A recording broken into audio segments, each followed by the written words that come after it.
Pour chaque balle tirée contre nous, nous réagirons par réciprocité.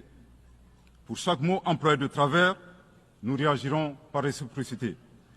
À bon entendeur, tant pis. Quant au représentant permanent algérien, le grand Maïga de l'Assemblée générale, Mesdames et Messieurs les chefs d'État et de gouvernement, Monsieur le secrétaire général de l'Organisation des Nations Unies, Mesdames et Messieurs, à l'entame de mes propos, je voudrais vous adresser les chaleureuses salutations de Son Excellence le colonel Assimi Goïta, président de la transition, chef de l'État du Mali, celle du gouvernement et du peuple malien. Je voudrais ensuite vous adresser, Monsieur le Président, les chaleureuses félicitations de la délégation malienne pour votre brillante élection à la présidence de la 79e session de l'Assemblée générale. Votre beau pays, le Cameroun, pays africain frère et ami, entretient d'excellentes relations avec mon pays. Vous pouvez compter sur le soutien total du Mali dans l'accomplissement réussi de votre mandat. Je saisis également cette occasion pour féliciter votre prédécesseur, l'ambassadeur Denis Francis de Trinidad et Tobago, pour la manière remarquable avec laquelle il a conduit les travaux de la 78e session de l'Assemblée générale. Enfin, permettez-moi de réitérer à Monsieur le secrétaire général de l'ONU, Monsieur Antonio Guterres, nos encouragements à poursuivre les efforts pour la réalisation des nobles objectifs de notre organisation commune. Monsieur le Président, le 26 juin 1945, en signant la Charte des Nations Unies à San Francisco, les peuples se sont résolument engagés, je cite, à préserver les générations futures du fléau de la guerre qui, 2 fois en l'espace d'une vie humaine, a infligé à l'humanité d'indicibles souffrances. Fin de citation. Aujourd'hui, l'occasion nous est offerte de nous prononcer sur le thème suivant, ne laisser personne de côté, agir ensemble pour la promotion de la paix, du développement durable et de la dignité humaine pour les générations présentes et futures. Le choix de ce thème qui intervient 79 ans après la signature de la Charte des Nations Unies est-il un pur hasard ou le résultat d'une construction mentale? Nous l'ignorons.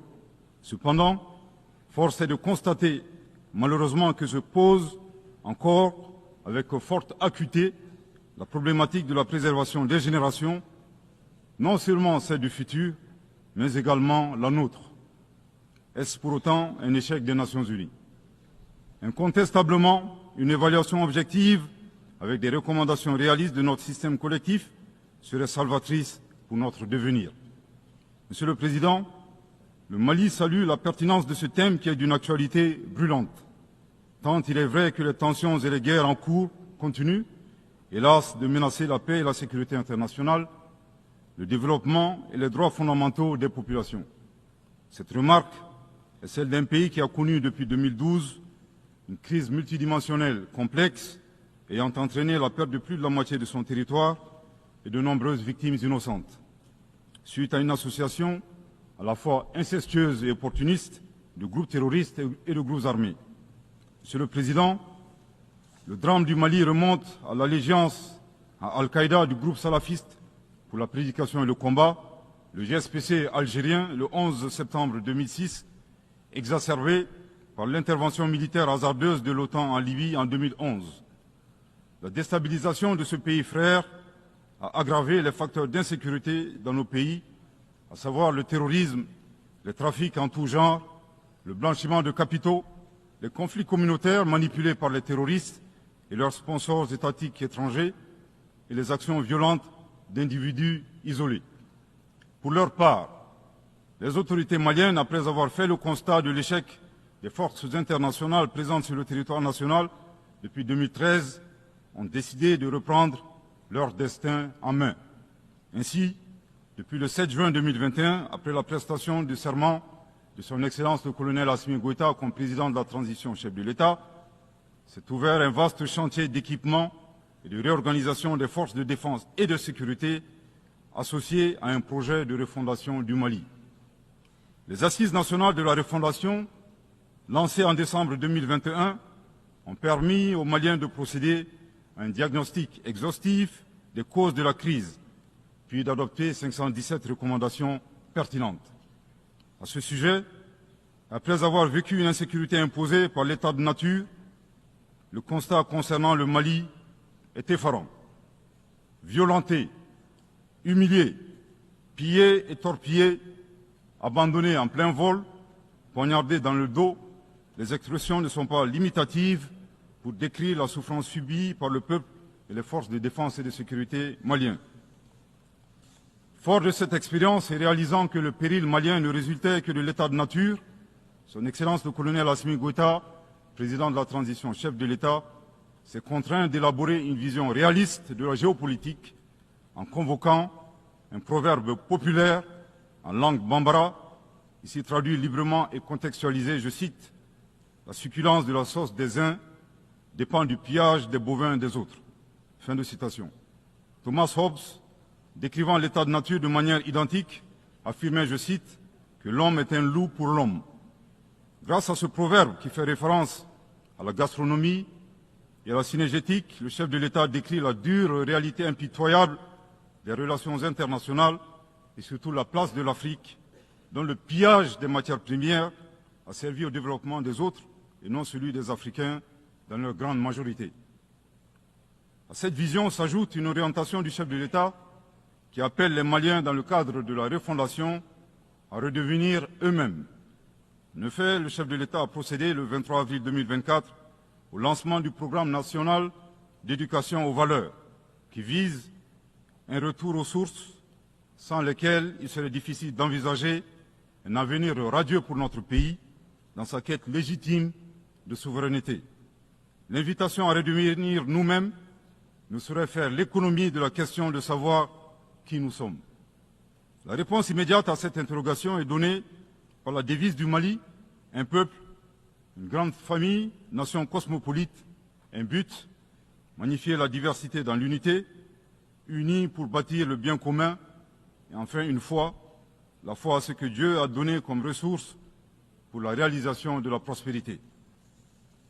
En vue de donner plus de relief à la définition du Malien, le professeur Ibrahim Diaye, expert au sein du comité chargé de la mise en œuvre du programme national d'éducation aux valeurs, indique que le Malien se caractérise d'une part par 5 valeurs cardinales, à savoir l'humanitude, l'empathie, l'obligation de transmettre les valeurs humaines aux générations futures, le sens de l'honneur, l'acceptation de la différence et de l'altérité au plan sociétal, humain et culturel, et d'autre part, 5 principes inviolables en lien avec le pays lui-même, à savoir un Mali indivisible, inaliénable, non hypothécable, nul ne peut en disposer comme propriété privée, impérissable.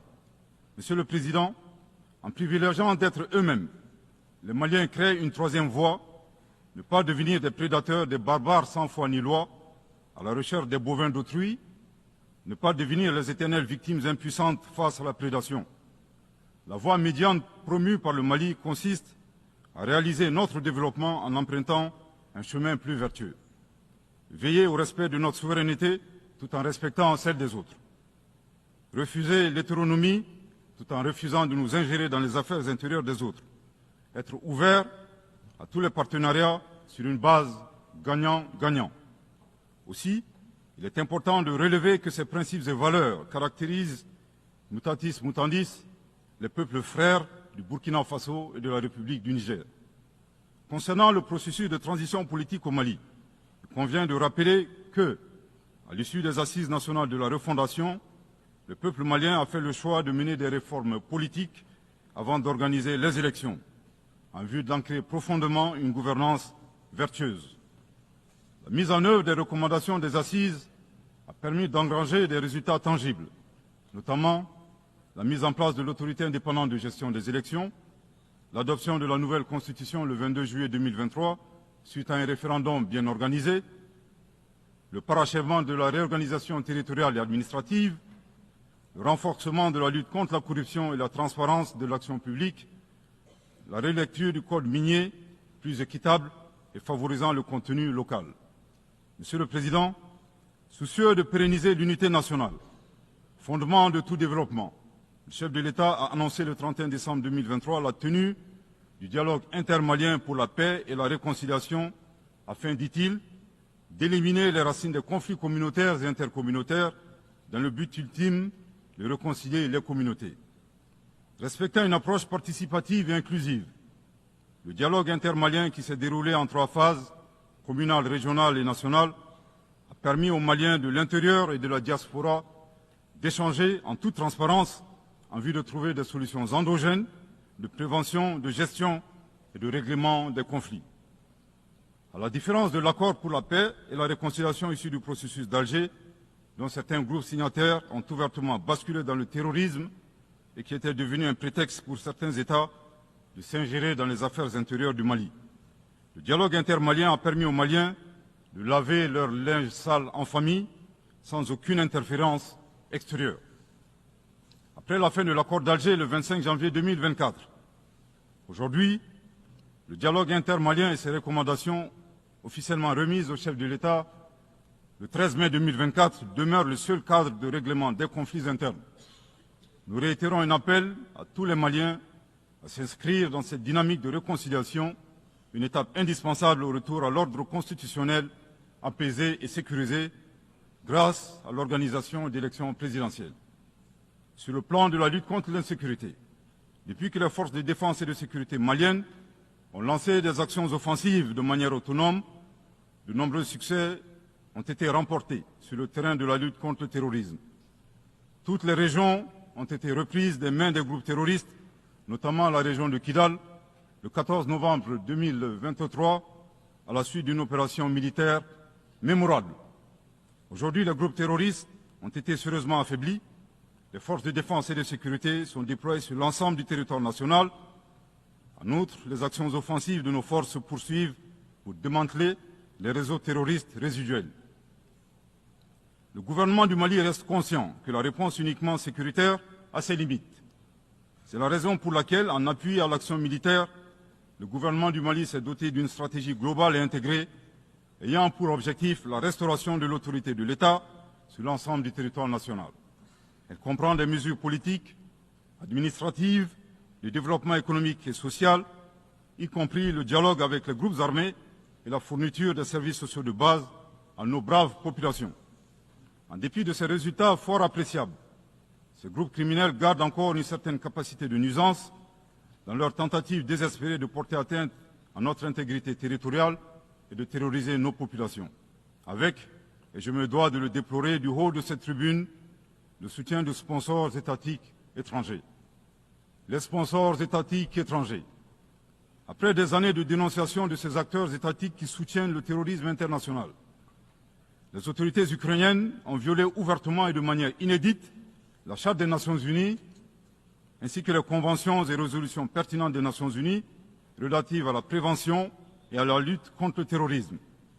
Lorsque des officiels de ce pays, ayant confondu la scène internationale et la scène de théâtre, ont avoué la participation active de leur pays à la lâche attaque terroriste ayant visé une patrouille des forces de défense et de sécurité du 24 au 26 juillet 2024 à Tinzaouatin dans la région de Kidal. Monsieur le Président, au regard de la complexité de la situation au Sahel, et motivés par leur seul désir de prendre le destin de leur pays en main, Leurs Excellences, le capitaine Ibrahim Traoré, président du Faso, chef de l'État du Burkina, le colonel Assimi Gota, président de la transition, chef de l'État du Mali, et le général de brigade Abdourahmane Tiani, président du Conseil national pour la sauvegarde de la patrie, chef de l'État du Niger, ont dans un premier temps institué l'Alliance des États du Sahel, une architecture de défense collective et d'assistance mutuelle dans la lutte contre le terrorisme, en signant la charte du Litpako-Gourmand le 16 septembre 2023. 10 mois plus tard, précisément le 6 juillet 2024, les pères fondateurs de l'AES ont souverainement décidé de transformer ce mécanisme en une confédération centrée sur 3 axes: la diplomatie, la défense et le développement, avant de parvenir à terme à une fédération. En si peu de temps, des résultats édifiants ont pu être obtenus dans la lutte contre le terrorisme grâce à la mutualisation des moyens de défense, des opérations militaires conjointement menées et un engagement sans faille à éradiquer le terrorisme. C'est la raison pour laquelle les États membres de la Confédération des États du Sahel ont adressé le 19 août 2024 une lettre conjointe au Conseil de sécurité des Nations Unies pour dénoncer le soutien des autorités ukrainiennes au terrorisme international, condamner l'agression contre le Mali, demander au Conseil de sécurité de prendre des mesures appropriées contre les autorités ukrainiennes. Soit dit en passant, qu'il me soit permis de rappeler que ce nouvel envoi de lettres intervient pendant que le Mali attend encore la suite réservée à une précédente lettre de saisine du Conseil de sécurité des Nations Unies en date du 15 août 2022 afin d'exposer les actes d'agression français à son encontre ainsi que leur implication dans la promotion des 3 formes de terrorisme au Sahel, à savoir le terrorisme armé, le terrorisme économique et le terrorisme médiatique.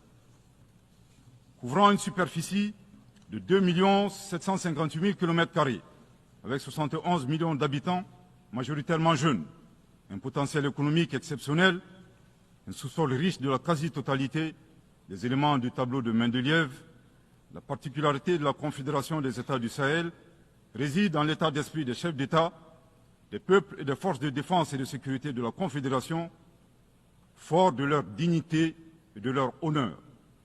Motivés plus que jamais par le sang versé des leurs, décidés à combattre le terrorisme sous toutes ses formes et honorer la mémoire des victimes, civiles comme militaires, sahéliennes comme étrangères, de la barbarie, déterminés à défendre l'intégrité de leurs terres et assurer leur prospérité de manière pacifique.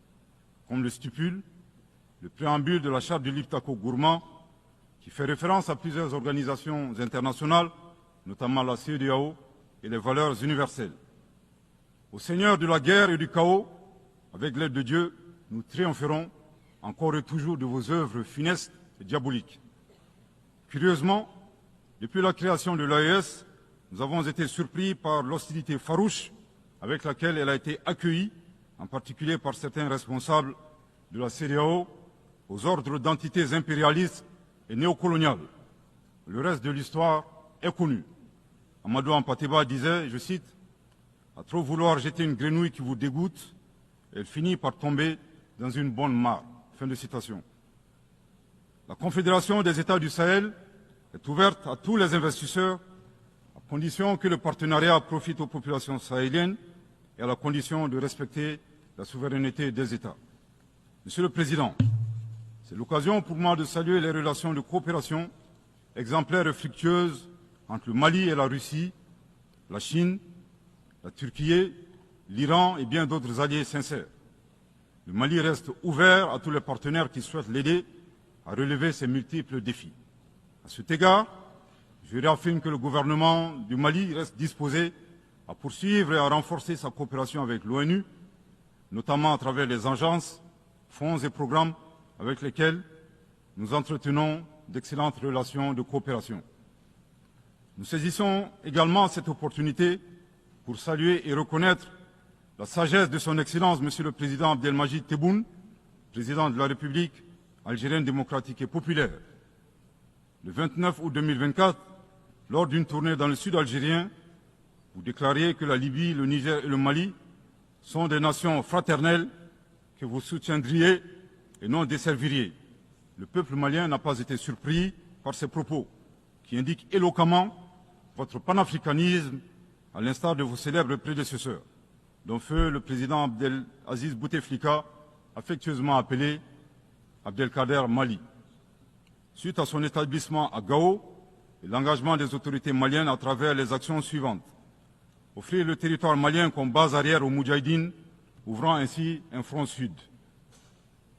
Participer aux affrontements armés contre le colonisateur français en déployant des combattants maliens aux côtés des Moudjahidines sur le territoire algérien pour défendre la liberté et la dignité des Algériens. Défendre la cause algérienne dans toutes les instances diplomatiques jusqu'au recouvrement de leur indépendance. Cependant, il est de notre devoir d'appeler votre haute attention sur les propos incongrus de vos collaborateurs, allant à contresens de votre souhait de promouvoir des relations harmonieuses avec vos voisins dans le Mali. Le 31 juillet 2024, le ministre algérien des Affaires étrangères déclarait que la crise malienne n'avait pas besoin de solution militaire. C'était un conflit entre frères. La solution ne peut être que politique.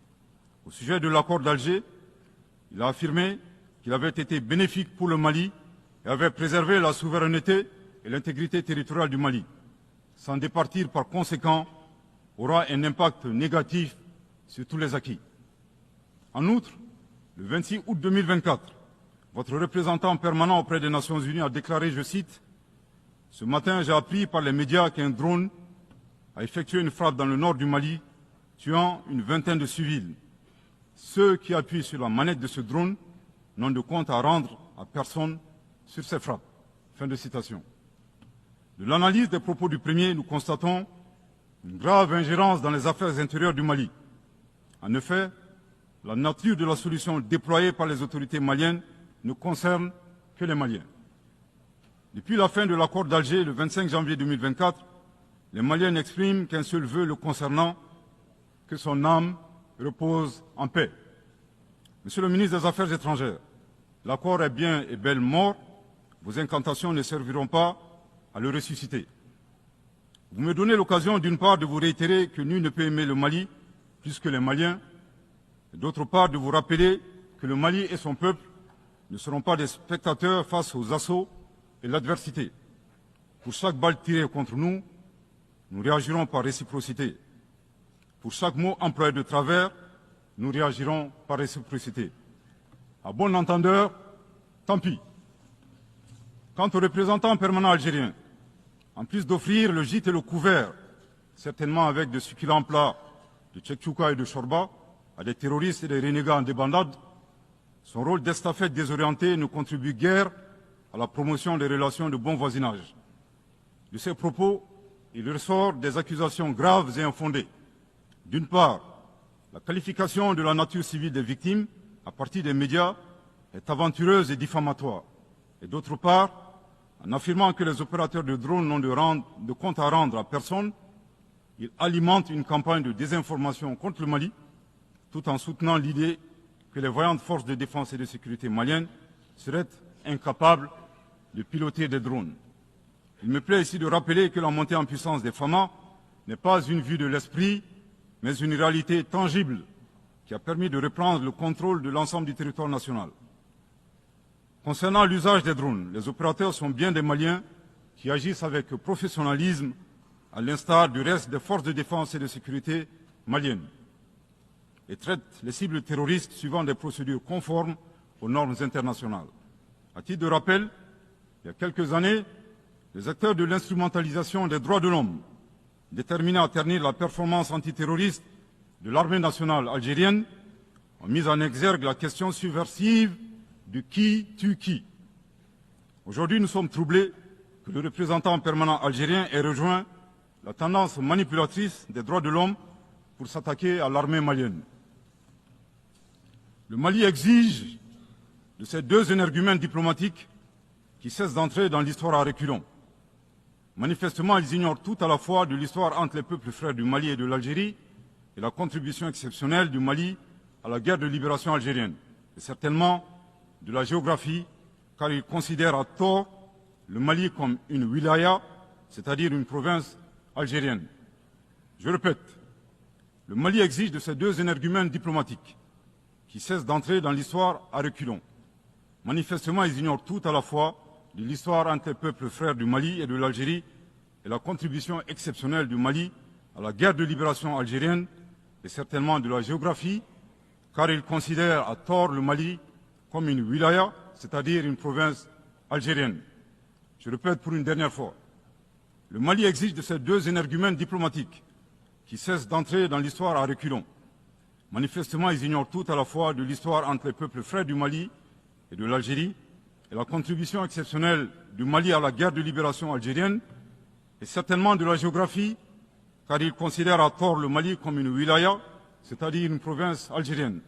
Monsieur le Président, sur la situation régionale et internationale, le Mali reste très attentif au développement en cours en Afrique et dans le reste du monde.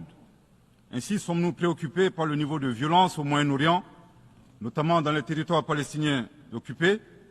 Le peuple malien réaffirme son soutien au peuple palestinien frère dans sa lutte légitime pour l'autodétermination. Le gouvernement du Mali réitère son appui à la solution à deux États, Israël et la Palestine, vivant côte à côte en paix et en sécurité à l'intérieur de frontières sûres et internationalement reconnues. Nous condamnons sans réserve l'usage indiscriminé de la force par l'armée israélienne contre les Palestiniens. Au plan humanitaire, le Mali est préoccupé par la situation précaire des millions de réfugiés et de déplacés internes dans le monde, du fait des conflits armés, des catastrophes naturelles et des changements climatiques. J'ai en ce moment une pensée toute particulière pour mes compatriotes réfugiés dans les pays voisins, pays que je remercie pour leur hospitalité et leur générosité.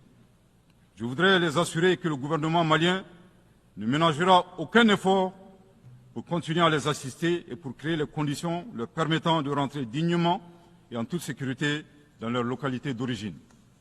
Les multiples défis à la paix et à la sécurité internationale appellent à la réforme de l'architecture dédiée des Nations Unies. Dans la même veine, le Mali continue de plaider pour la réforme de la gouvernance mondiale politique, économique et financière afin de créer les conditions optimales et justes du développement de nos pays. Dans cette dynamique, le Mali continue de plaider pour la réforme des institutions financières internationales comme la Banque mondiale et le Fonds monétaire international. De même, nous saluons les modèles alternatifs et crédibles tels que les BRICS. Les changements climatiques constituent également une menace réelle pour les générations présentes et futures. Nous devons avoir le courage de sortir du dogmatisme ambiant et des jeux d'intérêts étroits concernant cette problématique. À cet égard, le temps est venu de mettre effectivement en œuvre les décisions de nos sommets et de nos COP. Il est nécessaire que les pays à l'origine du réchauffement climatique assument leurs responsabilités pleines et entières, y compris celle de soutenir les efforts des pays du Sud pour un développement respectueux de l'environnement. Monsieur le Président, pour terminer, je voudrais faire observer que cette 79e session de l'Assemblée générale se tient dans un contexte de défis immenses pour nos États et pour nos institutions multilatérales. La paix et la sécurité internationale n'ont jamais été autant menacées depuis les deux grandes guerres, y compris par le terrorisme international et l'extrémisme violent.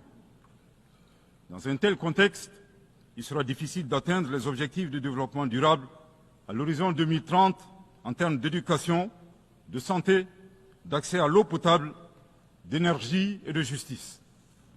Cependant, malgré ces péripéties, le Mali reste disposé à jouer toute sa partition dans la mise en œuvre de ses engagements nationaux et internationaux, tout en gardant un certain espoir en l'avenir. Que Dieu bénisse le Mali et préserve les Maliens des forces obscurantistes et destructrices du monde. Que Dieu bénisse la Confédération des États du Sahel et préserve les populations sahéliennes des forces obscurantistes et destructrices du monde. Que Dieu bénisse l'Afrique et préserve les Africains des forces obscurantistes et destructrices du monde. Que Dieu bénisse le monde et préserve l'humanité entière des forces obscurantistes et destructrices du monde. Je vous remercie de votre très aimable attention.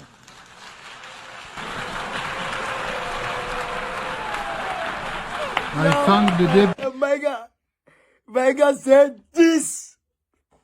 Tiens! Non, le monsieur là, Patti Sankara, il a un don. Il a un don de discours de... Tiens! Mais vous avez vu, même pas... C'est-à-dire que un petit temps de bégaiement, même pas de... André, c'est un boileau qu'il a fait, puis il est en train de cracher. Tiens! Ouais, le gars il est fort. Maya, tu es fort, vieux. Ton secret là, donne-moi un peu. Il y a un lit comme toi aussi. Tiens!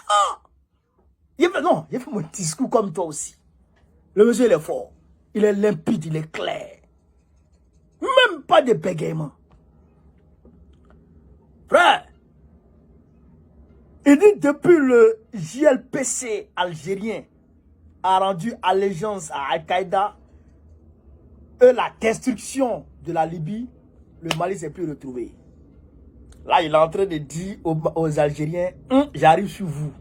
Ça rentre en matière, j'arrive sur vous.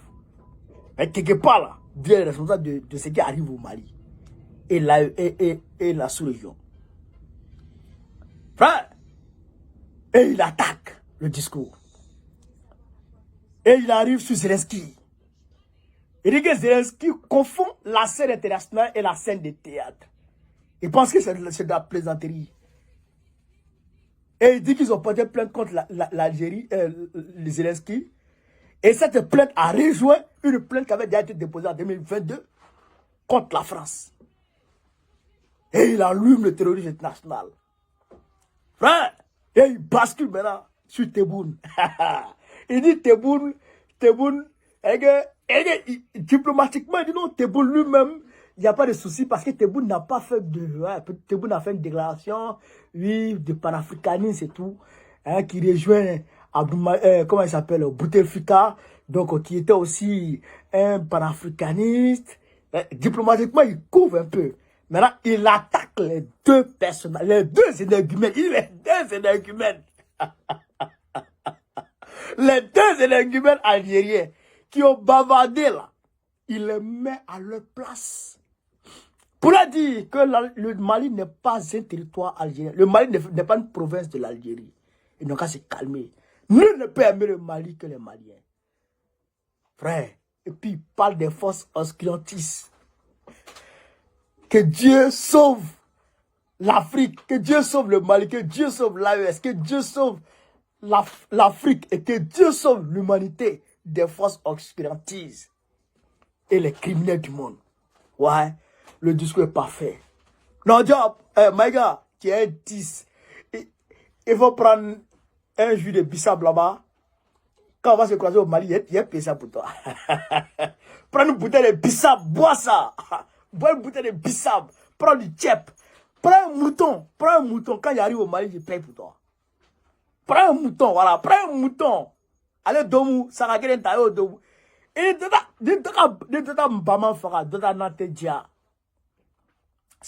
si les bovins du voisin ne sont pas morts, la sauce de l'autre ne sera pas douce, ne sera pas bonne. Anyway, quand les bovins de l'un ne sont pas morts, la sauce de l'autre ne sera pas bonne.